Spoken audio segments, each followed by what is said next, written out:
അനുഗ്രഹിക്കപ്പെട്ട ഈ നല്ല പ്രഭാത സമയത്തിനായി ഞാൻ വീണ്ടും നന്ദിയുള്ള ഹൃദയത്തോടെ കർത്താവിന് സ്തോത്രം ചെയ്യുന്നു. ഒരിക്കൽ കൂടെ വചനമായി നിങ്ങളുടെ മുമ്പിൽ വരുവാൻ ദൈവമിടയാക്കിയത് ഓർത്ത് ഞാൻ നന്ദിയോടെ കർത്താവിന് സ്തോത്രം ചെയ്യുന്നു. നമ്മെ സ്നേഹിക്കുകയും നമ്മെ നടത്തുകയും ചെയ്യുന്ന കർത്താവ് എത്രയധികമായിട്ടാണ് നമ്മെ നടത്തുന്നത്. കഴിഞ്ഞ ഒരു മാസക്കാലം, കഴിഞ്ഞ ദിനങ്ങളിലൊക്കെ ദൈവം നമ്മുടെ കൂടെ ഇരുന്നില്ല പ്രിയപ്പെട്ടവരെ.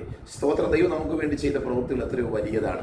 ആകയാൽ ഇന്ന് പകൽക്കാലത്തെ ഒരു ധ്യാനത്തിനായിട്ട് 92-ാം സങ്കീർത്തനം അതിന്റെ 4-ാമത്തെ വാക്യം ഇങ്ങനെ പറയുന്നത്: യഹോവേ, നിന്റെ പ്രവൃത്തി കൊണ്ട് നീ എന്നെ സന്തോഷിപ്പിക്കുന്നു. ഞാൻ നിന്റെ കൈകളുടെ പ്രവൃത്തികളെ കുറിച്ച് ഘോഷിച്ച് ഉല്ലസിക്കുന്നു. ദൈവത്തിന്റെ സ്തോത്രം. നമ്മൾ ഈ മറ്റുള്ളവരുടെ പ്രവൃത്തിയും മറ്റുള്ളവർ നമുക്ക് നൽകുന്ന സഹായത്താൽ സന്തോഷിക്കാനാണ് നമ്മൾ ആഗ്രഹിക്കുന്നത്. അവരെന്നെ സന്തോഷിപ്പിക്കും, അവരെന്നെ എല്ലാ മേഖലയിലും എന്നെ രക്ഷിക്കും എന്നൊക്കെ പറഞ്ഞ് അവരുടെ നിന്നുള്ള സന്തോഷമാണ് നമ്മൾ പ്രാപിക്കാൻ ആഗ്രഹിക്കുന്നത്. പക്ഷെ ഇവിടെ സംഗീതകാരൻ ആധികാരികമായി പറയുന്ന ഒരു വധവാക്കെന്ന് പറയാൻ, യഹോവേ, നിന്റെ പ്രവൃത്തി കൊണ്ട് നീ എന്നെ സന്തോഷിപ്പിക്കും. സ്തോത്രം. ദൈവമക്കളെ, ഈ ലോകത്തിൽ ആരൊക്കെ സന്തോഷിപ്പിക്കാൻ ശ്രമിച്ചാലും ആ സന്തോഷത്തിനൊരു പൂർണ്ണത ഉണ്ടാകത്തില്ല. നമ്മളെ ഏതെങ്കിലും നിലയിൽ ഒരു സന്തോഷിപ്പിക്കാനായി ഒരു മനുഷ്യൻ ശ്രമിച്ചാൽ നിങ്ങൾ അതിന് പിന്നിൽ മനസ്സിലായിക്കണം, അതിന്റെ പിന്നിൽ അവൻ എന്തോ ഒരു ദുരിതാവശ്യമുണ്ട്. പക്ഷെ കർത്താവ് പറയുന്നു, കർത്താവ് ചില പ്രവൃത്തികൾ ചെയ്താണ് ദൈവം നമ്മളെ സന്തോഷിപ്പിക്കുന്നത്. നമ്മുടെ ആവശ്യങ്ങളെ നിറവേറ്റി തന്നാണ് സന്തോഷിപ്പിക്കുന്നത് എന്ന് പറഞ്ഞാൽ കരയുന്നവരുടെ കൂടെ ഇരുന്ന് കരഞ്ഞവരെ ആശ്വസിപ്പിക്കുന്ന കർത്താവ്. ലാസറിന്റെ ഭവനത്തിലേക്ക് ചെന്ന് അവരുടെ വേദനയിൽ അവരുടെ കൂടെ ഇരുന്ന് അവരെ ആശ്വസിപ്പിച്ച് അവർക്ക് വേണ്ടി അത്ഭുതം ചെയ്ത ഒരു വലിയ ദൈവപ്രവൃത്തി ചെയ്ത കർത്താവ്. നമ്മുടെ കർത്താവിന്റെ വലിയ പ്രത്യേകത നിന്ന് പ്രവൃത്തി ചെയ്ത് പറഞ്ഞു നടക്കുകയല്ല കർത്താവ്. നമ്മുടെ കർത്താവ് വെറുതെ ഒരു മതപ്രഭാഷണം നടത്തി നടന്ന ഒരാളല്ല. ജീവിതത്തിനകത്ത് എന്തൊക്കെ പറഞ്ഞിട്ടുണ്ടോ അതൊക്കെ താൻ പ്രവർത്തിച്ച് പറഞ്ഞിട്ടുള്ള ഒരു വ്യക്തിയാണ് കർത്താവ്. ഇന്ന് പകൽക്കാലം കർത്താവ് നിങ്ങളെ സന്തോഷിപ്പിക്കാൻ പോകുന്നത് എങ്ങനെയാണെന്ന് അറിയാമോ? ചില പ്രവൃത്തികൾ ദൈവം നിങ്ങൾക്ക് ചെയ്യാൻ പോകുകയാണ്. നിരാശയോടെ പടകും വലയും കരയോട് അടുപ്പിച്ച് വീട്ടിലേക്ക് നിരാശയോടെ വിഷമത്തോടെ പോകാൻ പോകുന്ന പത്രോസിനോട് ദൈവം പറയുന്ന ഒരു വാക്കുണ്ട്: നീ ഒരിക്കൽ കൂടെ ഒന്ന് വലയിറക്കാൻ. പത്രോസിന് നഷ്ടപ്പെട്ട സന്തോഷം ദൈവം എങ്ങനെയാ തിരിച്ചു കൊടുത്തത്? ദൈവം അവിടെ ഒരു വലിയ അത്ഭുതം ചെയ്ത. കാനാവിലെ കല്യാണ വീട്ടിൽ നഷ്ടപ്പെടാൻ തുടങ്ങിയ സന്തോഷം ദൈവം തിരിച്ചു കൊടുത്തത് എങ്ങനെ? യേശു കർത്താവ് അവിടെ ഒരു വലിയ പ്രവൃത്തി ചെയ്ത. രോഗത്താൽ രോഗബാധിതരായിരുന്ന എത്രയോ പേരുടെ കുടുംബത്തിനകത്തേക്ക് ചെന്ന് നഷ്ടപ്പെട്ടു പോയ സന്തോഷത്തെ ദൈവം തിരിച്ചു കൊടുത്തത്. സ്തോത്രം. അവരുടെ ഹൃദയത്തിൽ, അവരുടെ ജീവിതത്തിൽ ചില അത്ഭുതങ്ങൾ ദൈവം ചെയ്തിട്ടാണ്. അതുകൊണ്ട് യേശു കർത്താവിന്റെ ജനനത്തിങ്കൽ തന്നെ മാലാഖമാർ പാടിയ ഒരു പാട്ടാണ്: അവൻ അത്ഭുത മന്ത്രി, വീരനാം ദൈവം, നിത്യപിതാവ്. അത്ഭുത മന്ത്രിയാ നമ്മുടെ ദൈവം. കരയും കടലെയും ആകാശത്തെയും ആകാശ മണ്ഡലങ്ങളെയും ഭൂമിയിലുള്ള സകലത്തെയും താൻ വെളിപ്പേര് വിളിച്ച്, താൻ പേര് ചൊല്ലി വിളിച്ച് അവരുടെ മേൽ നിർത്തിവെക്കുന്ന ദൈവത്തെയാണ് നാം ആരാധിക്കുന്നത്. യേശു കർത്താവിന്റെ വിളിയുടെ മുമ്പിൽ സകലതും മുൻപിൽ വരും. സകല മുട്ടുകളും മടങ്ങും. എല്ലാ നാമം യേശു കർത്താവ് എന്ന് പറയുന്ന സമയം പിശാച് യേശുവിന്റെ പേര് കേൾക്കുമ്പോൾ പിശാച് മുട്ടുപിറയ്ക്കും. എന്നെ ശ്രദ്ധിക്കുന്ന വാത്സല്യ സഹോദരങ്ങളെ, എന്റെ കർത്താവ് നിങ്ങളെ സന്തോഷിപ്പിക്കുന്നത് ചില അത്ഭുത പ്രവൃത്തികൾ നിങ്ങളുടെ ജീവിതത്തിൽ ചെയ്തിട്ടാ. ആ അത്ഭുതം നിങ്ങൾക്ക് കാണണ്ടേ? ഇന്ന് വൽക്കാലം ആ അത്ഭുതം നിങ്ങളുടെ കുടുംബത്തിനകത്ത് നടക്കാൻ പോവുകയാണ്. ആ അത്ഭുതം നിങ്ങളുടെ വ്യക്തി ജീവിതത്തിനകത്ത് ഇന്ന് പകൽക്കാലം നടക്കാൻ പോവുകയാണ്.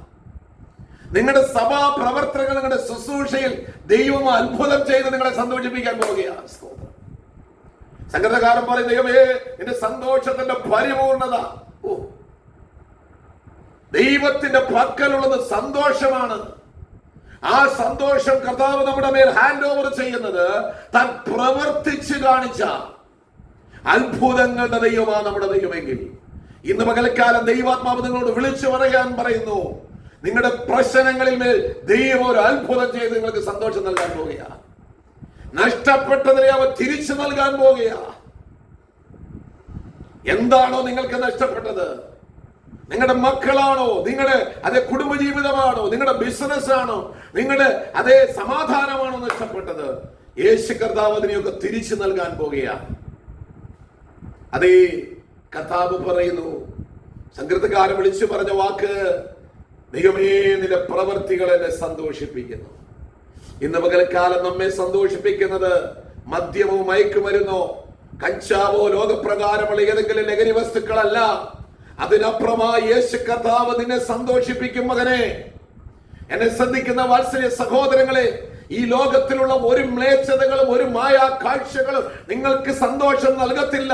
അഥവാ സന്തോഷം നന്നാൽ അത് അധികകാലം നീണ്ടു നിൽക്കുകയില്ല. അത് നിങ്ങളുടെ കുടുംബത്തെ തകർക്കത്തേ ഉള്ളൂ. പക്ഷെ യേശു കർത്താവ് നൽകാൻ പോകുന്ന സമാധാനവും സന്തോഷവും പ്രത്യാശയുടെ സന്തോഷമാണ്. ആകയാൽ ഈ വിശുദ്ധ പകൽക്കാലം കർത്താവിനെ ആരാധിക്കുവാൻ ആഗ്രഹിക്കുന്ന ദൈവജനമേ, ദൈവത്തിന്റെ പരിശുദ്ധാത്മാവ് പറയുന്നു, ഇന്ന് പകലക്കാലം നിങ്ങൾ പ്രാർത്ഥനയോടും അതേ വിശ്വാസത്തോടും ദൈവാലയത്തിലേക്ക് നിങ്ങൾ എത്തിക്കഴിയുമ്പോൾ ആരാധന മധ്യത്തിൽ ദൈവം നിങ്ങൾക്കായി ചില അത്ഭുതങ്ങൾ ഇന്ന് പകലക്കാലം ചെയ്യാൻ പോവുകയാ. വിശ്വാസമുണ്ടോ? വിശ്വാസമുണ്ടോ? നിങ്ങൾ ആരാധിച്ചു കൊണ്ടിരിക്കുമ്പോൾ, നിങ്ങൾ പ്രാർത്ഥിച്ചു കൊണ്ടിരിക്കുമ്പോൾ, നിങ്ങൾ ഉപവസിച്ചു കൊണ്ടിരിക്കുമ്പോൾ, നിങ്ങൾ മുട്ടുമടക്കി ദൈവത്തോട് നിലവിളിക്കുമ്പോൾ, നിങ്ങളുടെ സങ്കടയാതന ദൈവത്തോട് പറയുമ്പോൾ ചില അത്ഭുതകരമായ പ്രവൃത്തികൾ നിങ്ങളുടെ ജീവിതത്തിനകത്ത് ദൈവം ചെയ്ത അവൻ നിങ്ങളുടെ കണ്ണുനീരിനെ തുടയ്ക്കും, നിങ്ങളുടെ വേദനയെ മാറ്റും, നിങ്ങളെ സന്തോഷിപ്പിക്കാൻ പോകുക. വിശ്വസിക്കുന്നവർ ആമീൻ പറഞ്ഞ് ഈ ദൂത് നിങ്ങൾ ഏറ്റെടുത്തുകൊള്ളുക. ദൈവം സമാധാനത്തിന്റെ ദൈവമാണ്, സന്തോഷത്തിന്റെ ദൈവമാണ്, പ്രത്യാശയുടെ ദൈവമാണ്. ഈ ദൈവത്തിലേക്ക് നിങ്ങളെ തന്നെ സമർപ്പിച്ചുകൊണ്ട് ജീവന്റെ നാഥനായ ദൈവത്തിൽ വിശ്വസിക്കുക. നിങ്ങളുടെ സകല കുറവുകളും കർത്താവിനോട് ഏറ്റുപറയുക. ദൈവം നിങ്ങളെ ഓരോരുത്തരെയും സഹായിക്കട്ടെ. ഇന്ന് പകൽക്കാലം അനുഗ്രഹിക്കപ്പെട്ട ഒരു വിശുദ്ധ പകൽക്കാലം ഞാൻ നിങ്ങൾക്ക് നേരുന്നു. ഇന്നത്തെ പകൽക്കാലം നിങ്ങൾ ആരാധനയ്ക്ക് ദൈവത്തിന്റെ സന്നിധിയിൽ മുട്ടുമടക്കി നിങ്ങൾ ആരാധനാലയത്തിലേക്ക് നിങ്ങൾ പോകുമ്പോൾ, നിങ്ങൾ അവിടെ മുട്ടുമടക്കിയിരിക്കുമ്പോൾ ദൈവത്തിന്റെ പരിശുദ്ധാത്മാവ് ചില അത്ഭുതം നിങ്ങൾക്ക് ചെയ്യും.